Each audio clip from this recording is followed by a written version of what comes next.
ሰላም ጤና ይስጥልኝ የዶክተር ዮናስ ቤተሰቦች እንደምን አላችሁ? ዛሬም በአንድ ጠቃሚና አስተማሪ ሐሳብ ተገናኘን።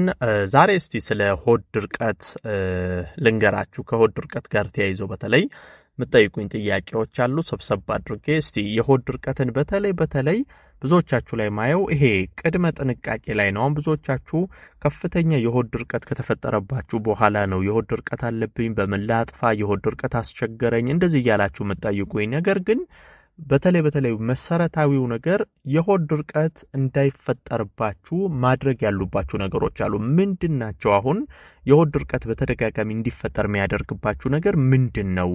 ይሄ የሆድ ድርቀት የሚባል ነገር በፍጹም እንዳይገጥማችሁ ምን ማድረግ አለባችሁ የሚለውን ዛሬ በዚህ ቪዲዮ ስለ ሆድ ድርቀት በተለይ መከላከሉ ላይ በምን ይከሰታል፣ ድጋሚ የሆድ ድርቀት የሚባል ነገር እንዳይዘን ምን እናድርግ የሚለው ላይ አተኩሬ እነግራችኋለሁ። አብራችሁን ቆዩ። ለቻናሌ አዲስ ከሆናችሁ ሰብስክራይብ አድርጋችሁ ቤተሰብ ሁኑ። ይሄን መረጃም ላይክ ሼር አድርጋችሁ በተለይ በሆድ ድርቀት ለሚሰቃዩ ለሌሎቹም ግንዛቤ እንዲሆን አጋሯቸው። በቀጥታ ወደ ሐሳባችን እንግባ።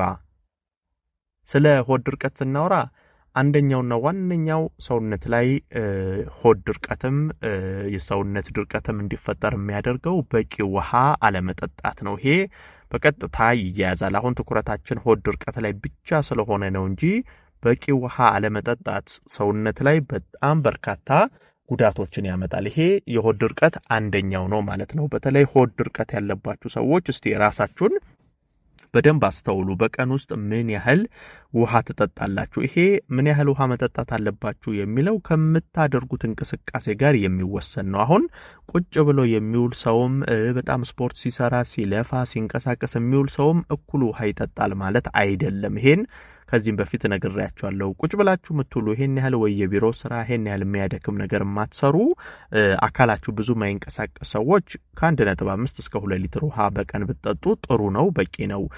አድካሚ ስራ የሚሰሩ በጣም የሚያለባችሁ ስፖርት እንቅስቃሴዎች በደንብ የምታዘወትሩ ደግሞ በቀን 3-4 ሊትር ውሃ መውሰድ አለባችሁ። ስለዚህ በቂ ውሃ ሰውነት ማያገኝ ከሆነ የአንጀት የተለያዩ ችግሮች ድርቀቶች ስለሚፈጠር ይሄ ለሆድ ድርቀት በጣም አባባሽም ነው። የሆድ ድርቀት እንዲከሰትም ያደርጋል። ሆድ ድርቀት ካለም ቶሎ እንዳይተዋችሁ ያደርጋል። ስለዚህ አንደኛ ለሆድ ድርቀት እንዳትጋለጡ ሲጀመር ውሃ በቃ ቋሚ የህይወታችሁ አንድ አካል አድርጋችሁ በደንብ በውሏችሁ ስር መጠቀም ያስፈልጋል። ሆድ ድርቀትም ካለ ያህ የሚወገድበት መንገድ አንደኛው ውሃ በደንብ በመጠጣት ስለሆነ ውሃን አንድ ነገር በደንብ ስለ ውሃ ይሄን ከድርቀት ጋር ተያይዞ መለየት አለባችሁ።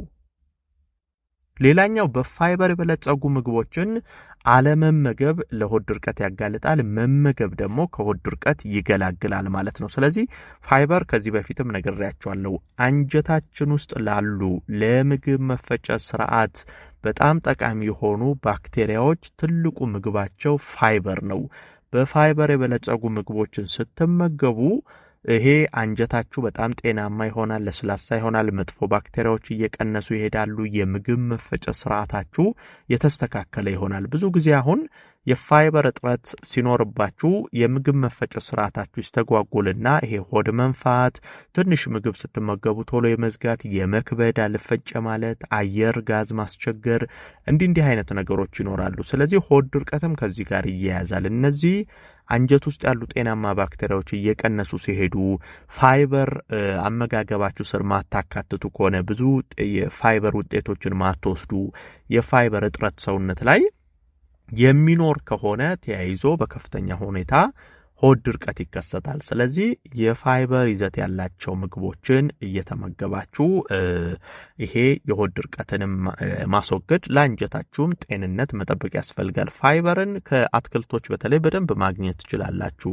ከነ ጎመን፣ ቆስጣ እንደዚህ አይነት አትክልቶች ውስጥ ፋይበር ይገኛል። ተልባም ውስጥ ማግኘት ትችላላችሁ። ተልባ እንደዚሁ በፋይበር የበለጸገ ነው። ስለዚህ አትክልቶችን በመመገብ ቆስጣዎች፣ ጎመኖች በመመገብ እንደዚሁም ተልባ እያዘጋጃችሁ በመጠቀም ሰውነታችሁ ፋይበር እንዲያገኝ በማድረግ የሆድ ድርቀትንም የአንጀት ችግሮችንም መቅረፍ ያስፈልጋል።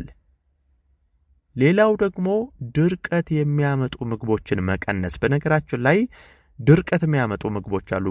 በተለይ የተጠባበሱ ነገሮች ይሄ እንደነ ቺፕሶች፣ ሳምቡሳ ይሄ በፈላ ዘይት ውስጥ እየገቡ የሚዘጋጁ ምግቦች፣ ቅባት የበዛባቸው ምግቦች ለድርቀት ያጋልጣሉ። ኖርማል ወጣወጦች ስትሰሩ ራሱ እንደዚሁ ዘይት፣ ቅባቶች በጣም የምታበዙ ከሆነ ምግባችሁ ቅባት የሚበዛበት ከሆነ ቅባታማ ምግቦችን አዘውትሮ መጠቀም፣ የሚጠባበሱ ነገሮች እንደዚሁ እነ ቺፕስ፣ እነ ሳምቡሳ፣ ብስኩቶች ይሄ በዘይት እየተነከሩ የሚዘጋጁ ነገሮችን የምትመገቡ ከሆነ ይሄ ራሳችሁ በምትመገቡት ነገር የሆድ ድርቀትን ታመጣላችሁ። በተለይ ድርቀት እያለባችሁ እነዚህ ምግቦች ድርቀትን አባባሽ እንደሆኑ ባለማወቅ የተነሳ አሁንም እየተመገባችሁ በድርቀት የምትቸገሩ ሰዎች ካላችሁ ይሄን መለየት ያስፈልጋል። ቅባት የበዛባቸው ነገሮች፣ የሚጠባበሱ ነገሮች ለሆድ ድርቀት አባባሽ ስለሆኑ ሆድ ድርቀት ካለ እነዚህን ነገሮች ብትቀንሱ ጥሩ ነው።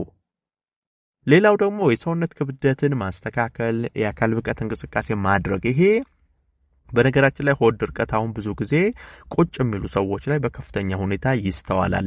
የአካል ብቃት እንቅስቃሴ የሚያደርጉ ብዙ ይሄ ቦርጭ ክብደት የሌለባቸው ሰውነት አቋማቸው የተስተካከለ ቦዲ ማስ ኢንዴክሳቸው ጤናማ የሆኑ ክብደታቸው ኖርማል የሆነ ሰዎች ላይ የሆድ ድርቀት ብዙ ጊዜ አይስተዋልም። ስለዚህ ይሄ እንቅስቃሴ ማድረግ በራሱ አንደኛው የሆድ ድርቀትን የምትከላከሉበት ትልቅ መሳሪያ ነው። የሰውነት ክብደታችሁን መቆጣጠር።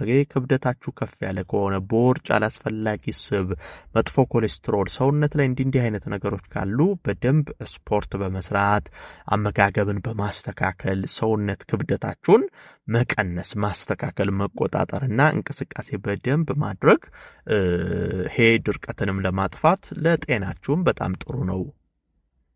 በነገራችን ላይ ህፃናት ላይ በተለይ የሆድ ድርቀት የሚከሰት ከሆነ ብዙ ጊዜ እናቶች፣ ቤተሰቦች ልጆች ላይ እንደዚህ አይነት ነገር ሲከሰት ባለማወቅ ሩዝ፣ ቺፕሶች፣ የተጠባበሱ ነገሮች ነገሮች ትሰጣላችሁ። ይሄ አባባሽ ነው። በተለይ ነግራቸዋለሁ። ህፃናት ላይ ደግሞ የሆድ ድርቀት ሲከሰት ሩዝ አትመግቧቸው። ሩዝ ሆድን የባሰ የማድረቅ ነገሮች አሉ። እንዳልኳቸው የቺፕሶች፣ የታሸጉ ቺፕሶች እንደዚህ አይነት ለልጆች እየገዛችሁ የምትሰጡ ካላችሁ እንደዚሁም ልጃችሁ በሆድ ድርቀት እየተቸገረ ከሆነ ይሄም ነገር እያባባሰበት እንደሆነ ማወቅ አለባችሁ። ስለዚህ ህፃናት ላይ ሲከሰት ከላይ የነገርኳችሁን በፋይበር የበለጸጉ ምግቦችን መግቧቸው፣ ውሃ በደንብ እንዲጠጡ አድርጓቸው። ህፃናት በባህሪያቸውም ብዙ ይንቀሳቀሳሉ፣ እሱ ነገር ጥሩ ነው። ነገር ግን ይሄ ቁጭ የሚሉ ልጆች ከሆኑ እንዲንቀሳቀሱ ማድረግ እንዲህ አይነት ነገር አድርጉላቸው። እንደ ሩዝ፣ ቺፕስ ያሉ ነገሮችን ቀንሱላቸው፣ ይስተካከላል። በአጠቃላይ ከሆድ ድርቀት ጋር ተያይዞ እነዚህን መሰረታዊ ነገሮች ማወቅ ያስፈልጋል። ይህን መረጃ ላይክ፣ ሼር አድርጋችሁ ለሌሎች አጋሩ። ለቤት አዲስ ሆናችሁም ቻናሌን ሰብስክራይብ በማድረግ ቤተሰብ ሁኑ። የዛሬን በዚሁ አበቃው። በቀጣይ ቀን በሌላ ጠቃሚና አስተማሪ ሐሳብ ዳግም የምንገናኝ ይሆናል። እስከዛው በያላችሁበት መልካም ጊዜ